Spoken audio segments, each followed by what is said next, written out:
Hey guys, welcome back to my channel. So, these days when I speak to people, my friends and people around my age, everyone is kind of focused on increasing their finances, maybe because we're getting older or people are just becoming smarter generally.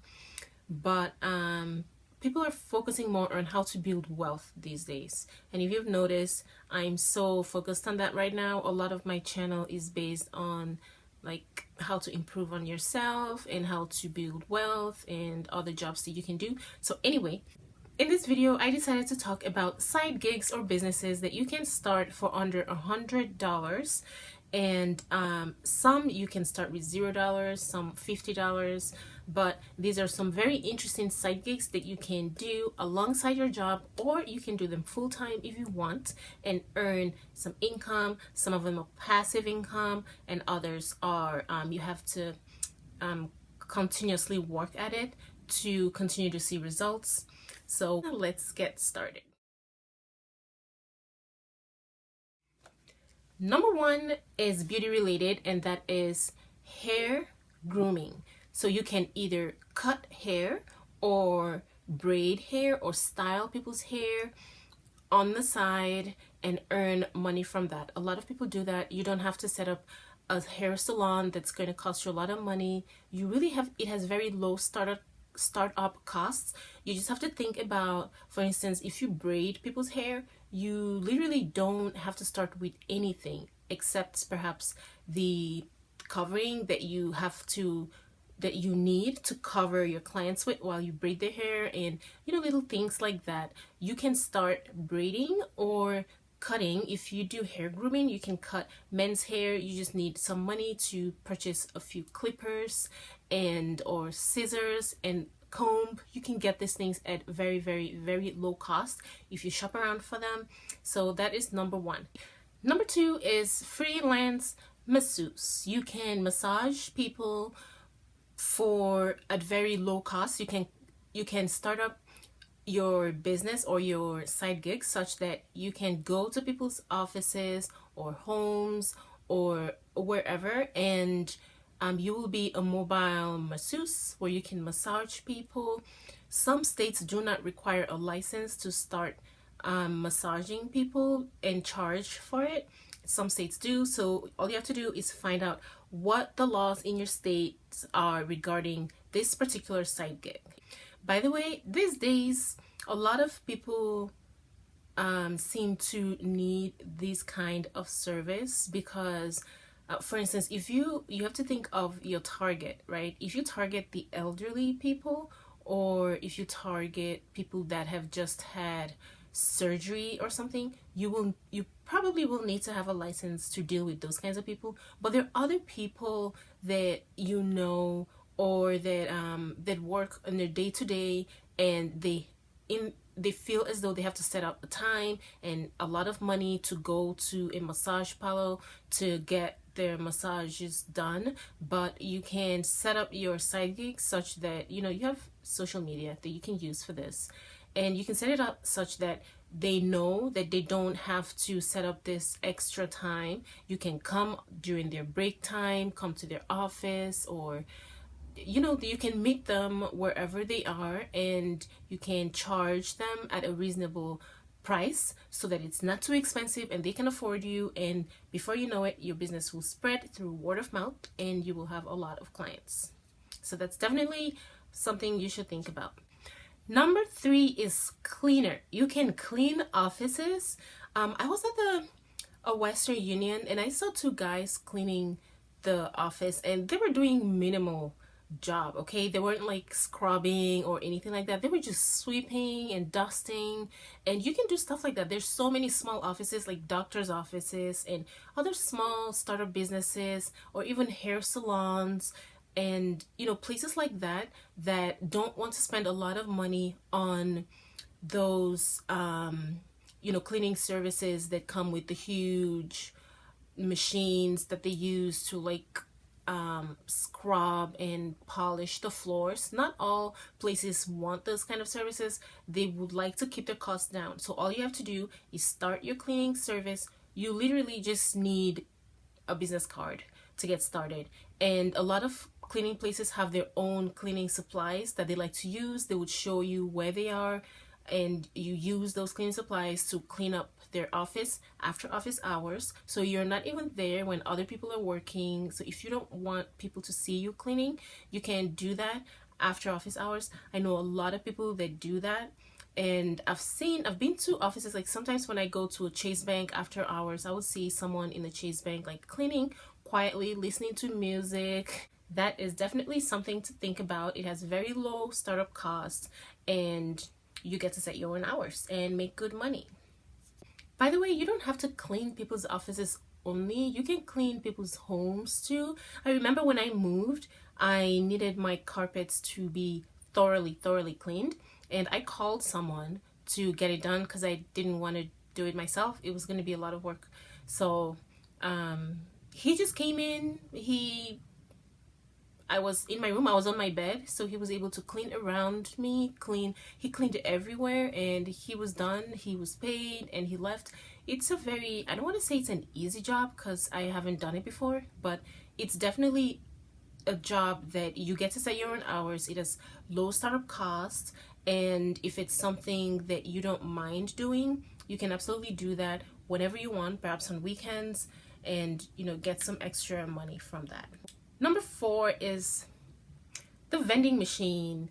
I've been seeing a lot of videos about vending machines, and this is definitely a good idea. If you want to make extra money, you can purchase a vending machine for as little as $30. I think some vending machines can even be purchased for like 20 bucks. Of course, there's some expensive ones, but if you have very low capital and you want a very low startup cost kind of a gig, you can definitely go with a vending machine. Just buy those really small candy vending machines and go to offices or small restaurants and ask them if they can allow you to put your vending machine, and perhaps you can give them a percentage of how much you make.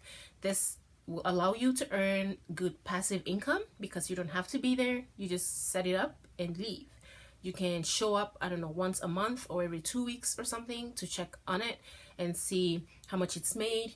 I've seen a lot of people making some small change out of these vending machines. Some people make as much as $40 every, I want to say 2 weeks from one vending machine. So you just have to, I guess, grow from that and have multiple vending machines, because with stuff like vending machines, the more you have out there, the more money you're able to make. For $100, you can get up to 4 or 5 vending machines, and before you know it, you have 5 different locations that you can go there every week to get some little change out of it. And as you increase the number of vending machines that you have, you increase the amount of money that you make. Number 5 is selling things around your house. You can sell them on eBay. I've sold stuff on eBay before. It's very easy, and whenever I list something on eBay, it sells within a week. So that's definitely a good way to sell things. We all have things laying around our homes that we don't use, and they sit there from year to year. They never get used. I have a bunch of things right here. Let me see. I have this clipper. I think it's a men's clipper. I don't know where it came from. I don't know how it ended up here. Maybe someone stayed here and left their stuff. I don't know. But it's been here for over a year now, and there's so many things that you can sell. Like I have this 10 yards of fabric that I've had for over a year, and I've been thinking about listing it on eBay. I haven't got around to it, but I probably will at some point. You can sell old electronics, even electronics that do not work. People still purchase them because they break them apart and take parts out of them. They know what they want out of them, so it's not for you to figure out what they need out of it. Just list your electronics. If you have a bunch of wires or cords, you can list them. If you have books, if you're a hoarder, trust me, you have things that somebody is going to want. If you have old pieces of furniture that you don't use, or lamps, just anything, just list them. And I bet you there's always somebody out there that want what you're about to throw away. So don't think that you just look around your house, do some cleaning, and you'll find things to list. And you can price them in such a way that you're able to ship them and still make some good money off of it.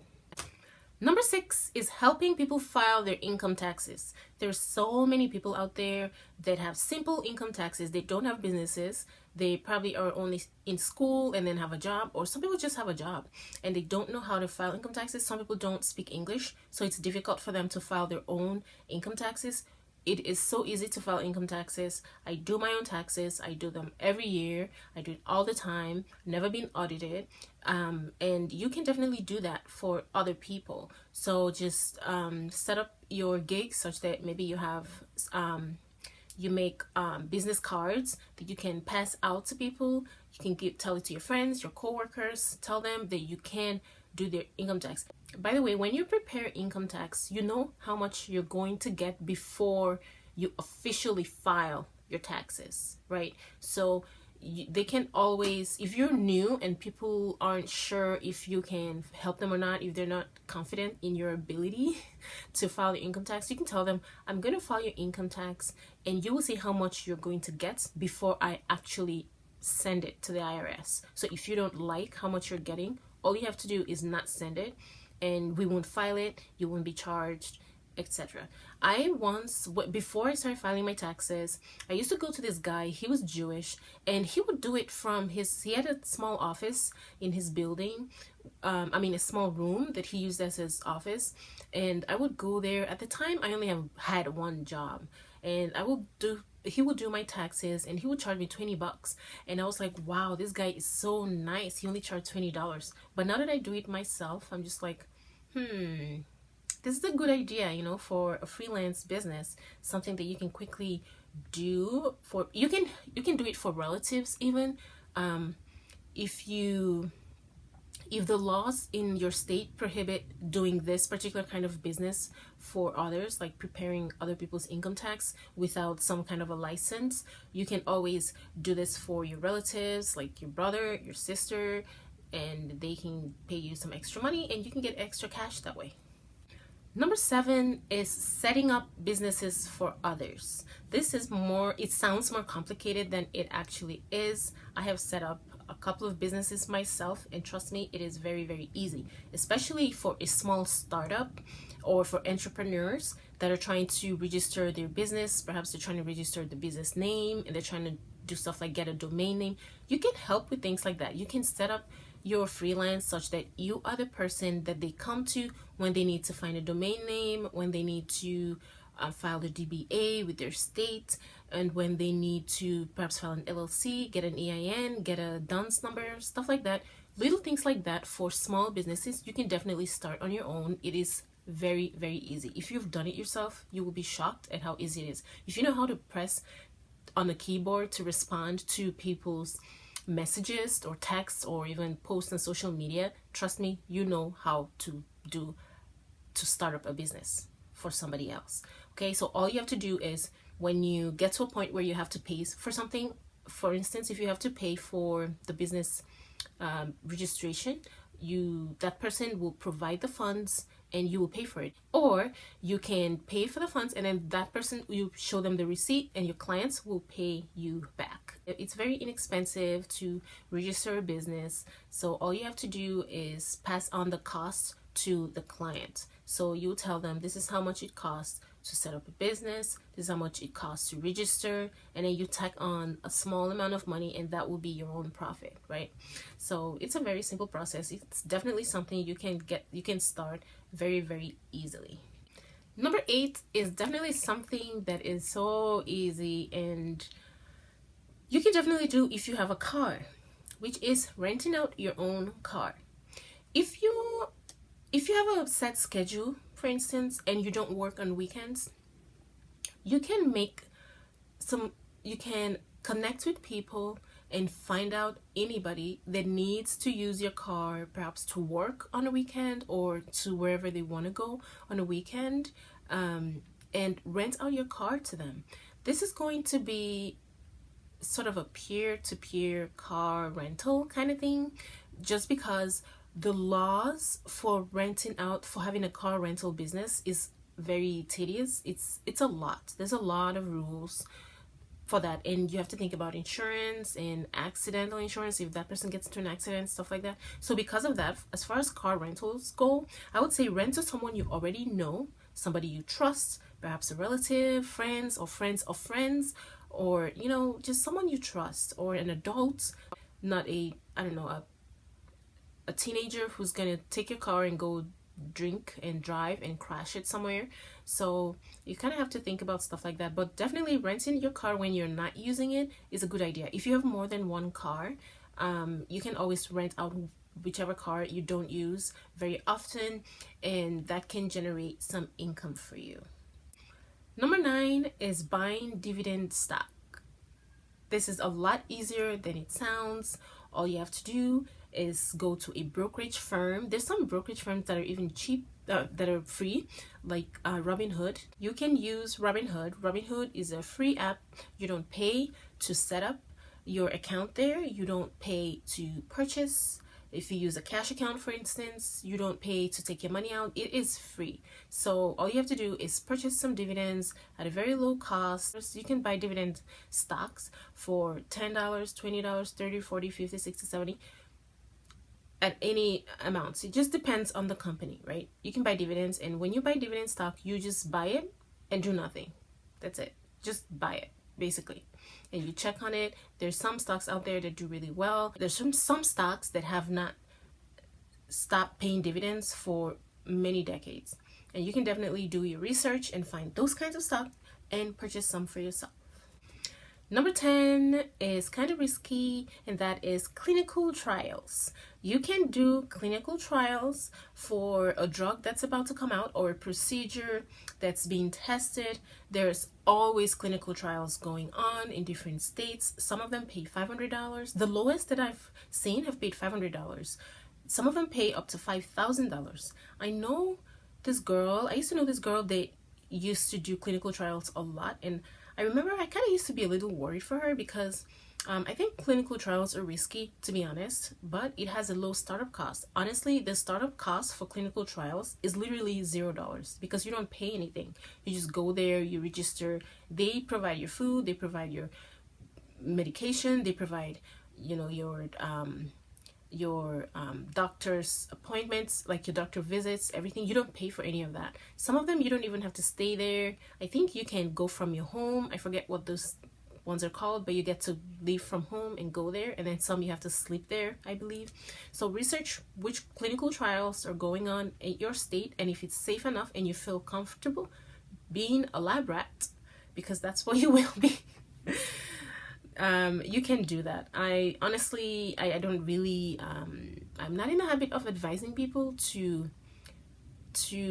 engage in clinical trials because I've never done it myself, and I can't say that it's safe. I've heard some horror stories about them. Some of them are safe. I guess it depends on what the trial is on, like what type of medication, and I don't know. But, you know, it's hard to tell, you know, unless you've been in it and taken the exact medication that you're going to be taking during that particular clinical trial. You can't really say if it's safe, you know. But it's an option. Number 11. I think this is number 11. I always lose count when I do this. Anyway, I'm going to assume it's number 11. Number 11 is renting out your parking space. If you live in a place where you have a designated parking space and it's yours, nobody else parks there, you can definitely rent it out. Right? Because people always want parking. Some people work around where you live, some people live around where you live, they don't have parking, or they have a lot of cars and they don't know where to put some of their cars. Not everybody likes to park on the street. So you can rent out your parking space and you can park on the street. You have to find parking somewhere and park elsewhere. Or perhaps if your car is at the auto shop or something and you don't need the parking spot, you can have someone else use your parking spot and pay you for it. It's a very, very, very good way to earn some money. Number 12, which is our last one, is similar to renting your parking space, and that is renting out a room in your place. If you're comfortable having people come stay with you for a short while, you can rent out a room in your place temporarily and earn some money that way. So these are my 12 ways that you can start a side gig or earn extra income or start a business. It can be full-time business if you play your cards right. For under $100. It's very inexpensive, not a lot of work involved, and I feel like anybody can do this. So yep, that's it for this video. Thank you guys so much for watching. I will see you in my next one. Bye guys.